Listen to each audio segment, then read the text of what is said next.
bahagia, saya Obed Lepa Sabokula SPI MPI, guru mata pelajaran Proyek Kreatif dan Kewirausahaan SMK Negeri 1 Webakul. Kali ini saya akan menyampaikan praktik baik saya, yaitu berbagi praktik baik pembelajaran berdiferensiasi dengan model Project Based Learning berorientasi Higher Order Thinking Skill pada mata pelajaran PKK atau Proyek Kreatif dan Kewirausahaan dalam materi analisis peluang usaha. Di sisi lain, saya juga berbagi praktik baik kepada rekan sejawat baik di SMK Negeri 1 Webakul maupun di luar sekolah saya seperti SLB Negeri Webakul dan SMK Negeri 4 Lewa Kabupaten Sumba Timur. Selamat menyaksikan. Salam dan bahagia Bapak dan Ibu guru hebat di seluruh Indonesia. Nama saya Obed Lepa Sabokula SPI MPI. Kali ini saya akan mengajar di kelas 11 teknik komputer, teknik jaringan komputer dan telekomunikasi pada mata pelajaran Proyek Kreatif dan Kewirausahaan, yaitu berkaitan dengan peluang usaha. Nah, di mana anak-anak siswa SMK kelas 11 teknik komputer dan jaringan ini diberikan bekal berkaitan dengan peluang usaha dan analisis usaha, mulai dari apa itu peluang usaha, kemudian bagaimana menganalisis usaha, kemudian bagaimana cara mengidentifikasi peluang usaha, kemudian bagaimana berkaitan dengan cara menentukan kelayakan atau tidak layaknya dari sebuah usaha, kemudian nanti dia akan berujung kepada berhasil atau gagal daripada usaha yang mau dilakukan.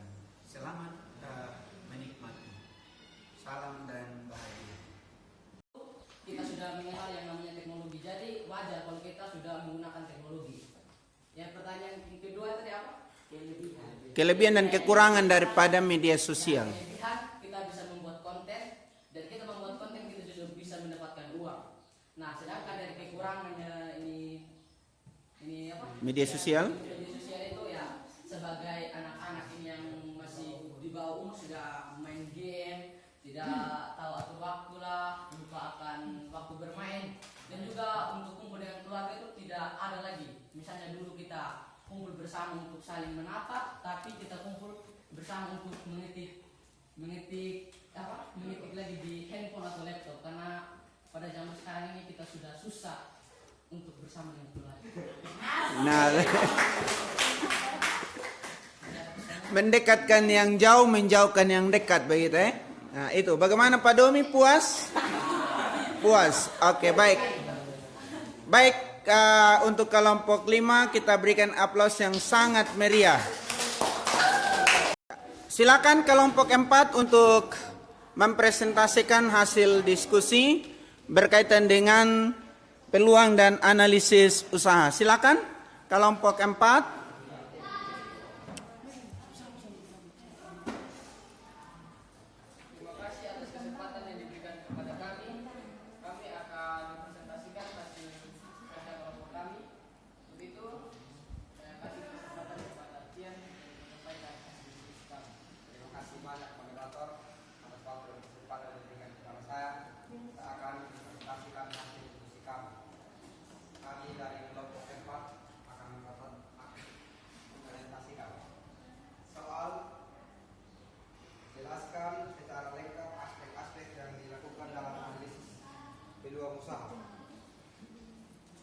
Aspek-aspek yang dilakukan dalam analisis usaha yaitu yang pertama, aspek teknis adalah aspek yang berkaitan dengan pengembangan dan pengoperasian proyek secara teknis.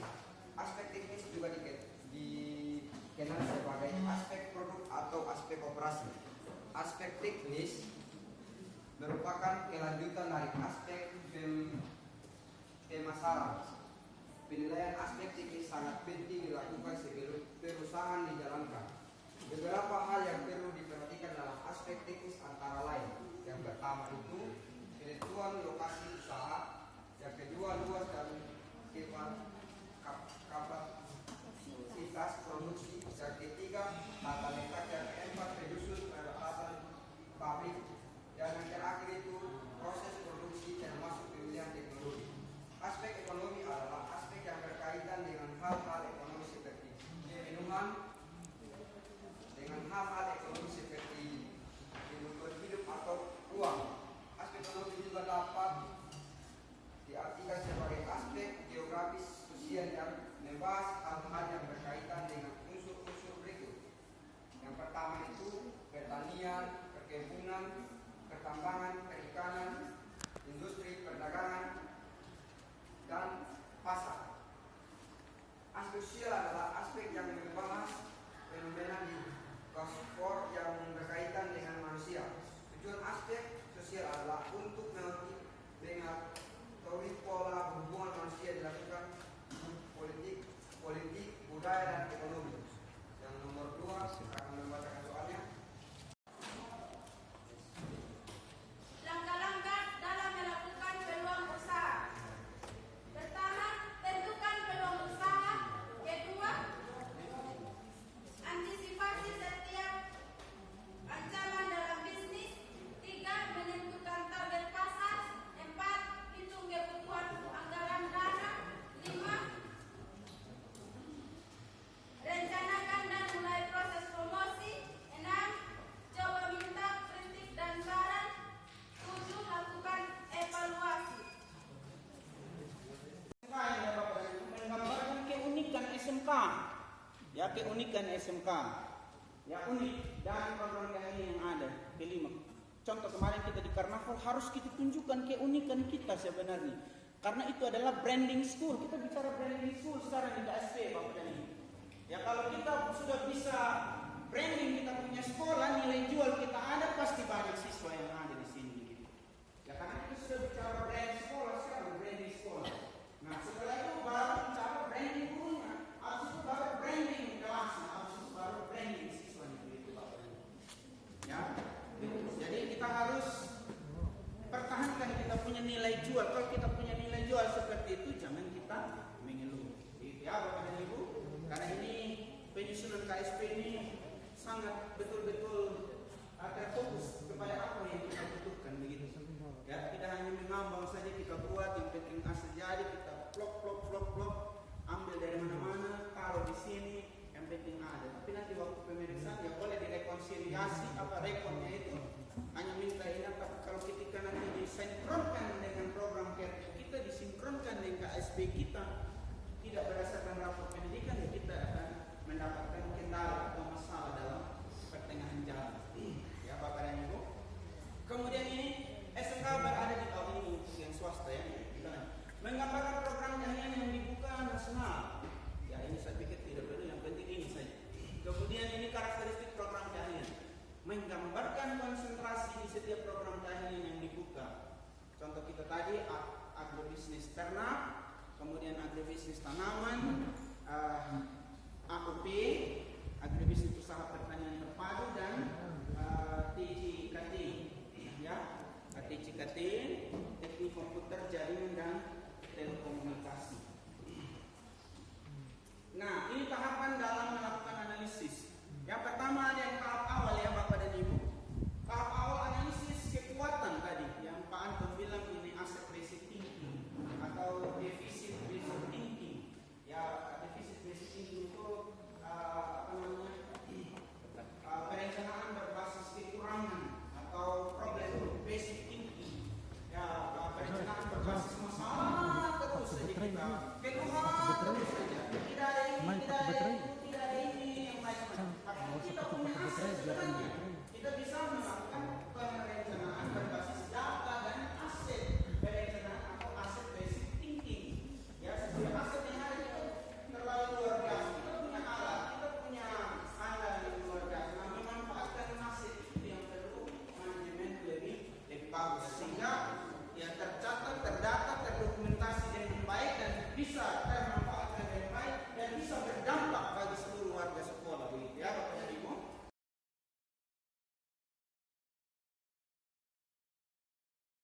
Nah, Bapak dan Ibu, saya pikir kalau kurikulum kita berubah karena apa? Zaman ini pasti setiap saat akan berubah. Kalau kita sekarang masih di 4.0 atau 4.0 revolusi industri, kalau di luar negeri sana di Eropa sudah 5.0, berarti kita sudah harus kejar satu level lagi baru bisa kita ke sana.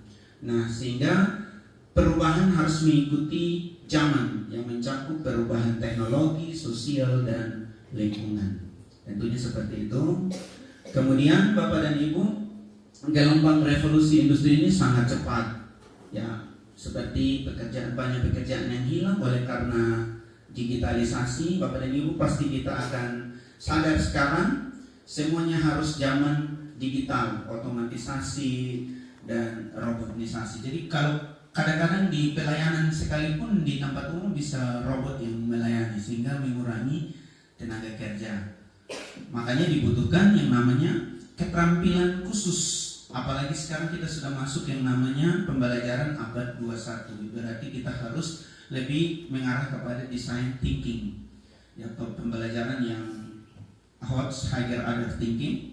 Kemudian pekerjaan baru memerlukan keterampilan yang baru. Jadi banyak sekarang tes CPNS yang harus mencari orang yang memiliki keterampilan khusus untuk men-scan, men-upload, dan lain sebagainya. Nah, inilah yang disebut dengan gelombang revolusi 4.0. Kemudian dengan demikian kita akan melakukan yang pemikiran cara baru. Jadi kalau Bapak dan Ibu, ya biasanya kita juga banyak yang gagap teknologi, ya mau tidak mau, suka tidak suka, kita harus belajar, begitu ya Bapak dan Ibu. Kemudian ini Merdeka Belajar, ini arah perubahannya. Yang pertama, ekosistem yang dimaksud itu Bapak dan Ibu ya kita lingkungan sekolah, ada komponen biotik dan abiotik. Biotik Yang diberikan kepada kami kelompok IPAS tentang penyusunan alur tujuan pembelajaran ATP. Di sini kami hanya kasih contoh satu elemen saja. Yang pertama itu ada nomor, kemudian ada elemen. Di situ sudah tercantum makhluk hidup dan lingkungannya. Berikut capaian pembelajaran menjelaskan fenomena secara ilmiah. Kemudian tujuan pembelajarannya, peserta didik dapat 1. Mengidentifikasi ciri-ciri makhluk hidup secara mandiri dan tepat. 2. Menjelaskan klasifikasi makhluk hidup secara mandiri dengan tepat.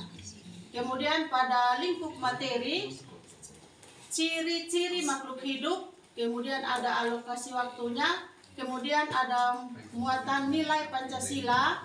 Peserta didik dapat mengembangkan iman dan bertakwa kepada Tuhan Yang Maha Esa, berakhlak mulia, kemampuan bernalar kritis, kreatif, mandiri, dan bergotong royong.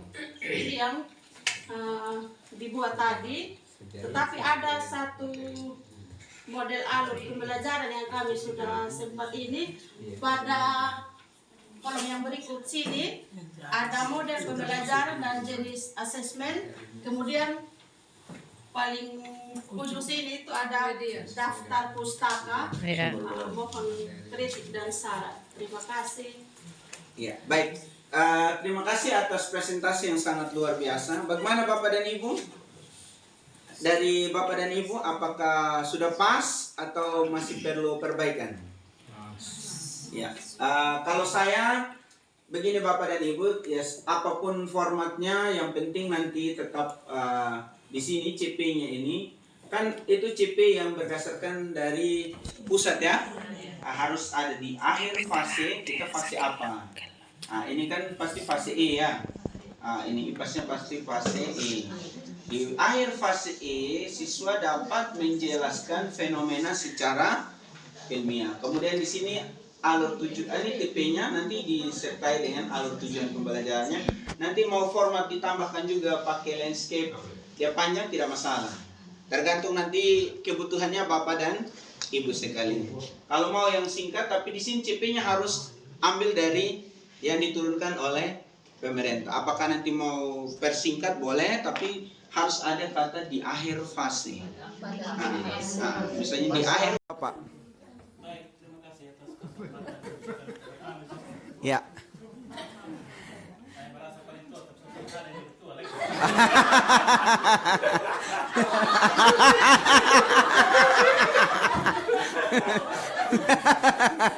Silakan Bapak. Jadi, hal yang pertama, terima kasih atas materi yang Bapak telah sampaikan dari pagi pada saat ini. Walaupun kami yang lain mungkin agak lelah, tapi tetap kita semangat untuk Iya. mengikuti hal-hal baru, hal-hal yang juga lama tadi di-refresh lagi, diulang lagi. Jadi harapan kami semoga hal-hal ini bermanfaat bagi kami ke depannya. Yang berikut, saya sangat salut dengan kemampuan Bapak yang dari pagi berdiri sampai dengan saat ini tetap semangat. Iya. Walaupun umur kita sudah ya. Saya siap for itu. Siap. Terima kasih. Itu aja yang bisa kami sampaikan. Terima kasih banyak atas materinya pada hari ini. Saya kembali ke Bapak. Oke.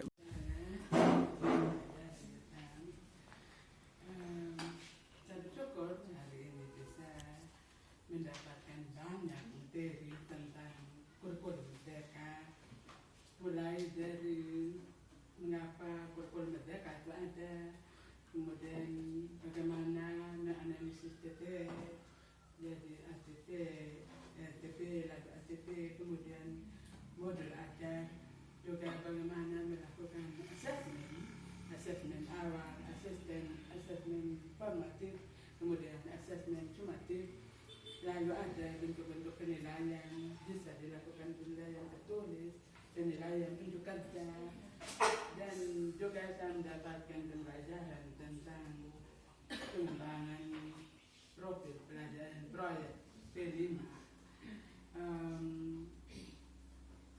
Memang kami sudah pernah juga mempelajari ini secara mandiri, atau ada juga workshop yang pernah kami jalani tentang IKM, tapi bagi saya pribadi betul-betul lebih kena di hati. Nah, ketika belajar sekarang, seolah-olah ini menjawab kebutuhan saya tentang pemahaman dan menyangkut IKM.